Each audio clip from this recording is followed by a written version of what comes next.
Hey, this is David with Odd Frontier Games. I'm going to go over my Excel spreadsheet. This is how I started making my card game. I didn't start with cards, playable cards. I didn't start drawing. This is how I started with the initial concept.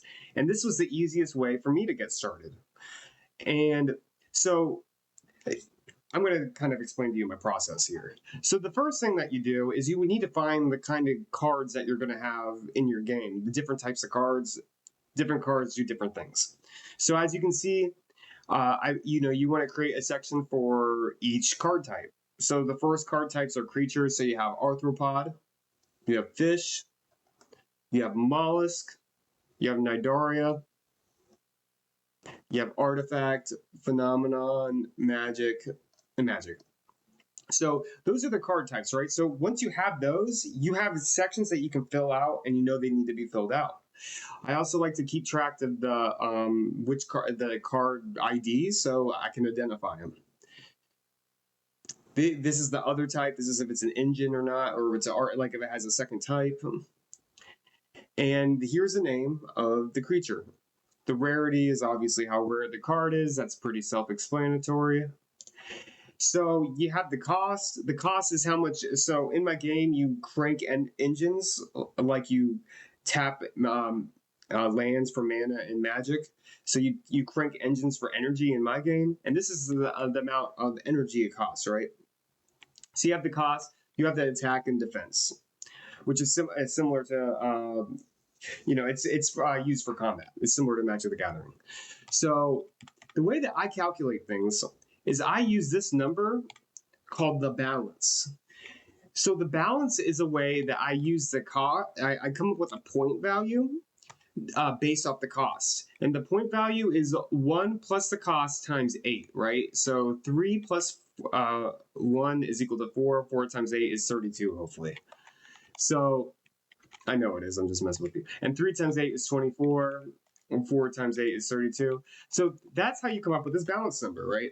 So what do I do with this balance number? So this balance number is what, based on the cost, how powerful the card should be.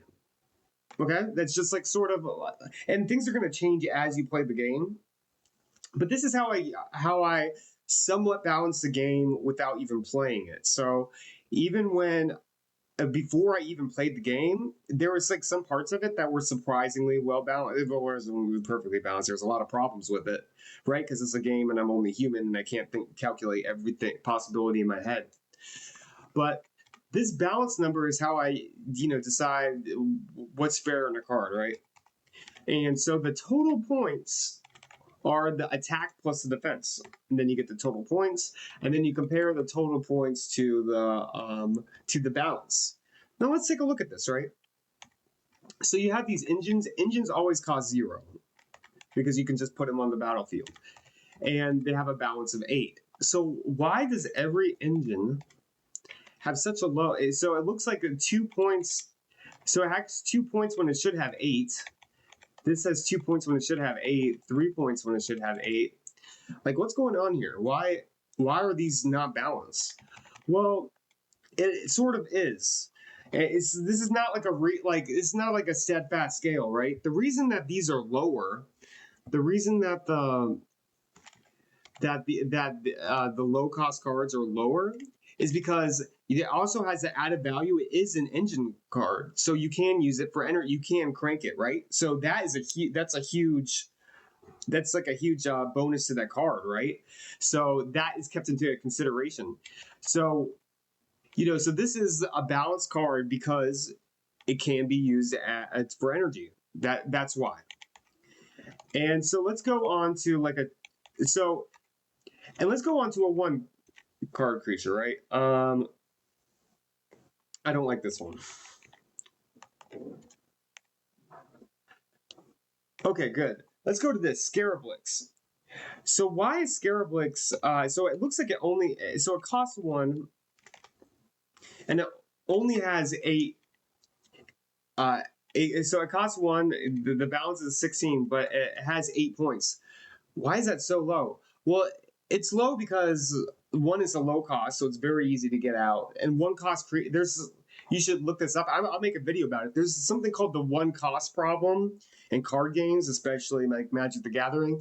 And one cost cards are overly powered, and you want to restrict their use as much as possible, because on turn one you can play it right. On turn one, when you have one engine, you can play it right away. On turn two, you can play two. On turn two, and on three, you can play three. So that amount that you can play is a lot. It's the most you can play, rather than, other than a zero card. And also, it has airborne, so that's a big boost, right? Let's go to another one cost. If I can find one. I don't like that one. Okay. So one cost. Yeah, what's up with Devil Ray? Devil Ray, as you can see, has a balance of 60. It costs 1, has a balance of 16. And it has a total points of 4. Like, what the heck? Why is that so freaking low? That's even lower than Scarabux. Well, Devil Ray has airborne. You can't see it here. And also, when it wounds a target player, you can destroy a target non-engine phenomenon. So that's crazy. So phenomenons are sort of like, they're sort of like enchantments, like you would have in Magic. So you can kind of see that. Let's go to 2. I don't like that too. I don't like that too either. Okay. So this 2, man, this 2 looks like it sucks, right? It's got a balance of 24 and only a defensive 6, and it's 6 points. What? So two is not much better than a 1 cost. So you got to be very careful about 2 cost things, because they can be played rapidly too. 3 is when you start to, it starts to be more fair. So but it gets plus 10 attack for every krill in the battlefield. So you have to keep that in mind. So this is not an exact science. You're kind of guessing, right? So you kind of get it, right? When you get 3, you're kind of getting closer. This has a total points of 40. So this is a creature with airborne, right? So it's a creature with airborne, and it has 40 points. That's crazy, right? But it can only attack and block if it has if there's an equipment. If you control an equipment, you have to have an equipment, which is a type of artifact on your battlefield. So that's how it works. There's checks and balances.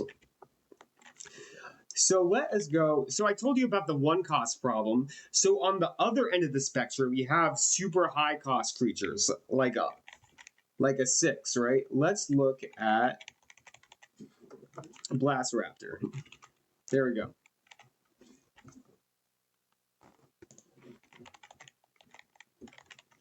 So Blast Raptor, as you can see, has a cost of 6, which is high. This is end game, right? And it sucks if you get it at the beginning of the game, because you can't get it. You can't play it till you get to 6 engine, right? So the earliest you can play it is turn 6, and it's got a balance of 56. But has a total points of 65. But wait. When it deals combat damage, it destroys a target non-engine creature. That is ridiculous, right? But when you get up higher, you start to make things ridiculous, because the cost of you waiting and that card having to be that cost, it's a lot different. It's not exactly equitable. So let's go to Hydrozoa. This is another one. This is a 7 cost creature. A ridiculously cost creature, right? Really high, 7. This has a balance of 64. Now wait for it. 94 with total points. So you're getting 30 extra points on it, and that's not it. You also may discard a card, and then it gets relentless, which means it doesn't crank. You can use it to block the next turn after it attacks. So that's crazy, right? So you got to keep in mind that higher cost creatures, you just got to make them worth it, right? These are some things that you just don't think about unless you're actually making a game. Like I said, this is the 1 cost problem. The 1 cost, and it gets even worse with 0. If you got a 0 cost, well, with engines, you can only play 1 engine per turn, right? And that's why the zeros are balanced. You can't just play a whole bunch of zeros on the same turn. And it took me a long time to figure out that concept. So this is how I started my game. I think it's a very low cost solution that most people can do. You could do this on your. I'd like to do it on my computer, but you can do it on your phone. I think I did a lot of it on my phone actually, and I just came up with a lot of the concepts on the phone. So yeah, tell me what you think, and hopefully this helped you with your own ideas on how to plan out your card game.